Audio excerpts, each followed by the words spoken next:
স্বৈরাচার হটানোর যুদ্ধ শেষ হলো, দেশ বিনির্মাণে ঐক্যের যে যুদ্ধ তা এখনো সফল হয়নি বলে মন্তব্য করেছেন বিএনপি মহাসচিব মির্জা ফখরুল ইসলাম আলমগীর।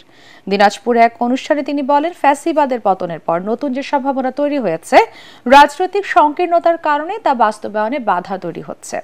দিনাজপুর প্রতিনিধি সৈয়দ আলী আহসানের ছবি ও তথ্যের ভিত্তিতে কামরুজ্জামান রাজীবের রিপোর্ট। দিনাজপুর সরকারি কলেজের অর্থনীতি বিভাগের সুবর্ণ জয়ন্তী ও গুণীজন সম্মাননা অনুষ্ঠানে যোগ দেন বিএনপি মহাসচিব মির্জা ফখরুল ইসলাম আলমগীর। বিভাগের সাবেক শিক্ষক হিসেবে তার শিক্ষকতা জীবনের স্মৃতি তুলে ধরে শিক্ষার্থীদের বিভিন্ন দিক নির্দেশনা দেন তিনি। এ সময় আক্ষেপ প্রকাশ করে মির্জা ফখরুল বলেন, শুধুমাত্র রাজনৈতিক সংকীর্ণতার কারণে গত 53 বছরেও দেশের গণতন্ত্র সমৃদ্ধ হয়নি। পরিবর্তনের যে সুযোগ তৈরি হয়েছে তা বাস্তবায়নে সবাইকে এগিয়ে আসার আহ্বান জানান বিএনপি মহাসচিব। হাজার হাজার নেতাকর্মীকে বিনা বিচারে হত্যা করা হয়েছে, এই একটা অবস্থা আমরা পার হয়েছে, আর নতুন সম্ভাবনা দেখা দিয়েছে, কিন্তু কেন জানি না আমরা সেই সংকীর্ণতার মুক্ত হতে পারছি না। আমি আশা করব সমস্ত সংশ্লিষ্ট সকলের কাছে এই আবেদন জানাবো যে আমরা উঠে দাঁড়াই, আমরা আমাদের এই সংকীর্ণতার ঊর্ধ্বে দাঁড়িয়ে আমরা একটা স্পষ্ট সত্য সুন্দর একটা পথ নির্ধারণ করি। তিনি বলেন, রাজনৈতিক দলগুলো বিরোধে জড়িয়ে থাকায় গণতন্ত্র প্রাতিষ্ঠানিক রূপ পায়নি। ফ্যাসিবাদ পতনের সংগ্রামে সফল হলেও গণতন্ত্র প্রতিষ্ঠায় এখন পর্যন্ত অটুট হয়নি ঐক্য। গণতান্ত্রিক যুদ্ধ শেষ হয়েছে, কিন্তু এখন পর্যন্ত আমরা সেই ঐক্যের যে যুদ্ধ, সকলে মিলে একসাথে দেশটাকে যে গঠন করব, তাকে নির্মাণ করব, তাকে একটা পথরেখা দেখাবো, আজকে এই বয়সে এসে আমার কাছে মনে হয় এই জায়গায় আমাদের ব্যর্থতা আছে।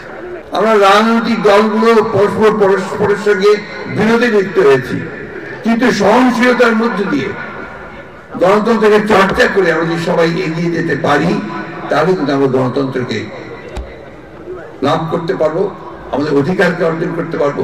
স্বৈরাচার আওয়ামী লীগ সরকারের দুর্নীতি, লুটপাট, অত্যাচার, নির্যাতন থেকে মানুষ রক্ষা পেলেও সহনশীলতার রাজনীতির মাধ্যমে দেশ গড়ার সুযোগ কাজে লাগানোর আহ্বান জানান বিএনপি মহাসচিব। কামরুজ্জামান রাজীব, এটিএন বাংলা। বাংলাদেশের নির্বাচনে আওয়ামী লীগের আর ফিরে আসার সুযোগ নেই বলে মন্তব্য করেছেন জামাতে ইসলামীর আমির ডাক্তার শফিকুর রহমান। তিনি বলেন, যারা এদেশের মানুষকে ভালোবাসে না, সম্মান করে না, তাদের কপালে আর নির্বাচন নাই।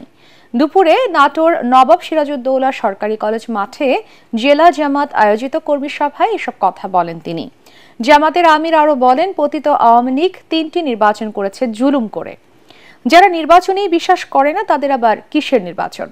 এ সময় অন্তর্বর্তী সরকারের উদ্দেশ্যে তিনি বলেন, অতি জরুরি সংস্কার শেষ করে নির্বাচন দিয়ে নিজ জায়গায় ফিরে যান। এরা তিনটি নির্বাচন অবৈধভাবে ক্ষমতায় থাকার সময় কি তাণ্ডব চালিয়েছে, আমরা কি ভুলে গিয়েছি? যারা নির্বাচনেই বিশ্বাস করে না, তাদের আবার কিসের নির্বাচন? আগামীতে আমরা চাই জরুরি, অতি জরুরি সংস্কারগুলো সাধন করে বর্তমান সরকার একটা সুষ্ঠু নির্বাচন দিয়ে তারা যার যার জায়গায় চলে যায়। এই নির্বাচনে জনগণ যাকে ভালোবাসে, যার উপরে আস্থা রাখতে পারবে, যাদেরকে দেশের দায়িত্বটা দিলে তারা দেশের মানুষকে সম্মান করবেন, ভালোবাসবেন। সঠিক প্যাড আর সঠিক তথ্য দিয়ে এসব সামলে নিব এক হয়ে। Monalisa sanitary napkin. নতুন করে পণ্যের উপর ভ্যাট বসানো হলে জনজীবনে নেতিবাচক প্রভাব পড়বে বলে মনে করছে Bangladesh communist party CPB. IMF এর শর্ত পূরণ করতে গিয়ে অন্তর্বর্তী সরকার জন আকাঙ্ক্ষার বিরুদ্ধে অবস্থান নিচ্ছে বলে অভিযোগ দলটির নেতাদের। রাজধানীর সোহরাওয়ার্দী উদ্যানে ঢাকা বিভাগীয় সমাবেশে সিপিবির সাধারণ সম্পাদক রুহিন হোসেন প্রিন্স বলেন, 15ই জানুয়ারির ঘোষণাপত্রে নির্বাচনের সুনির্দিষ্ট রোডম্যাপ দিতে হবে সরকারকে। সংস্কারের অজুহাতে অনির্বাচিত সরকার দীর্ঘদিন ক্ষমতায় থাকলে গণতন্ত্র হয় না বলেও মন্তব্য করেন তিনি। ভোটের দাবিতে ভোট জনগণ দিতে পারে নাই, বিক্ষুব্ধ ছিল। ভয়ের রাজত্ব কায়েম হয়েছিল, বিক্ষুব্ধ ছিল। জিনিসপত্রের দাম বেড়ে যাচ্ছে, বিক্ষুব্ধ হয়েছিল। এই জন্য হাসিনাকে দেশ সেবা করা হয়েছে। আর আপনি যদি সংস্কারের ট্যাবলেটের কথা বলে জিনিসপত্রের দাম কমাইতে পারেন না। ওয়ার্ল্ড ম্যাপ IMF এর কথা শোনেন, তেলের দাম, গ্যাসের দাম, বিদ্যুতের দাম কমাইতে পারেন না, নতুন করে ব্যাট বসাইতে চান, তাহলে আপনি তো একই ব্যবস্থা দিয়ে চলবেন। দেশের পরিস্থিতি খুব একটা বদলায়নি, বিভিন্ন স্থানে সন্ত্রাস ও চাঁদাবাজি চলছে বলে মন্তব্য করেছেন নৌ পরিবহন উপদেষ্টা এম শাখাওয়াত হোসেন।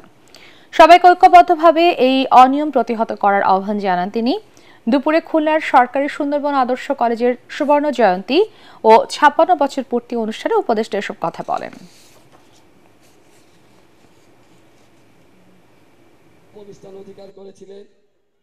এখনো চাঁদা, সন্ত্রাসবাদ, সন্ত্রাসী, চাঁদাবাজি এগুলো হচ্ছে।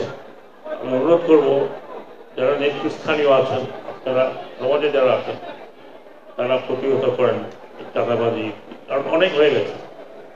এই কারণে দেশের আজকে এই অবস্থা হয়েছে। এই কারণে আপনি চিন্তা করেন, আপনার কল্পনাও করতে পারবেন না যেটা লিটন এবং ওনারা যেটা বের করছেন, আপনি চিন্তা করতে পারবেন। আয়নাঘর শুধু ক্যান্টনমেন্টে ছিল না, আয়নাঘর ইউনিভার্সিটিতে ছিল, আয়নাঘর হোটেলে ছিল, আয়নাঘর পার্সোনাল বাড়িতে ছিল। সব ছাত্র সংগঠনের সাথে বসে খুব দ্রুতই ঢাকা বিশ্ববিদ্যালয়ের কেন্দ্রীয় ছাত্র সংসদ ডাকসু নির্বাচনের রোডম্যাপ ঘোষণা করা হবে বলে জানিয়েছেন বিশ্ববিদ্যালয়ের উপাচার্য অধ্যাপক নিয়াজ আহমেদ খান। এর আগে বৃহস্পতিবার মধ্যরাতে ডাকসু নির্বাচনের রোডম্যাপ দিতে ৭২ ঘন্টার আলটিমেটাম দেয় বৈষম্য বিরোধী ছাত্র আন্দোলন। মনির হোসেন তপুর রিপোর্ট। ঢাকা বিশ্ববিদ্যালয়ের সিন্ডিকেট সভায় ডাকসু নিয়ে কোনো সিদ্ধান্ত নেওয়া হয়নি। বিশ্ববিদ্যালয়ের উপাচার্য অধ্যাপক নিয়াজ আহমেদ খান ও প্রক্টর সাইফুদ্দিন আহমেদ খানের সঙ্গে এ বিষয়ে বাকবিতণ্ডায় জড়ায় শিক্ষার্থীরা। পরে মধ্যরাতে ক্যাম্পাসে বিক্ষোভ মিছিল করে তারা। মিছিল নিয়ে উপাচার্যের বাসভবনের সামনে অবস্থান করে ডাকসু নির্বাচনের রোডম্যাপ দিতে আলটিমেটাম দেয় শিক্ষার্থীরা। আমরা বলতে চাই, অতি দ্রুত সময়ের মধ্যে ভাইস চ্যান্সেলর স্যারকে মেরুদণ্ড সোজা রেখে তাকে রোডম্যাপ ঘোষণা করতে হবে এবং তার সময়সীমা ৭২ ঘন্টা মাত্র। ৭২ ঘন্টার মধ্যে যদি রোডম্যাপ ঘোষণা করা না হয়, তাহলে কঠোর থেকে কঠোরতর আন্দোলনে আমরা যাব। ঢাকা বিশ্ববিদ্যালয়ের উপাচার্য সাংবাদিকদের এক প্রশ্নের জবাবে বলেন, ডাকসু নির্বাচন নিয়ে ইতিবাচক বিশ্ববিদ্যালয় প্রশাসন, সবার সাথে আলোচনা করে এই বিষয়ে সিদ্ধান্ত নেওয়া হবে। এটা আমাদের আলাদা করে কথা বলার বিষয়, সাংবাদিকদের সামনে আলাদা করে কথা বলবো। একটু সংক্ষেপে শুধু একদূরই বলছি যে ডাকসু নির্বাচনের ব্যাপারে আমরা অত্যন্ত আন্তরিক। তবে আমরা চাই যে সবার মধ্যে মোটামুটি একদম ঐক্যমত না হোক, কিন্তু একটু ব্রড বেসড, যাতে একরকম সমঝোতা হয়, একটা চুক্তির মতো হয়। সবাইকে নিয়ে আমরা করতে চাই এই নির্বাচনটি উৎসবমুখর পরিবেশে, সবার বহুদিন পর একটি মুক্ত পরিবেশে এই সুযোগটি তৈরি হয়েছে। আমরা চাই যে এই কাজটি যতদূর সম্ভব সবাইকে নিয়ে নিখুঁতভাবে করতে। এটার জন্য আমরা আমাদের বেশ কিছু কমিটি কাজ করছে, সবার সাথে কথা বলছি এবং আপনাদের সাথে সবার সাথে কথা বলেই এটা ঠিক করা হবে। সবাইকে নিয়ে উৎসবমুখর পরিবেশে ডাকসু নির্বাচন আয়োজন করা হবে বলেও জানান উপাচার্য।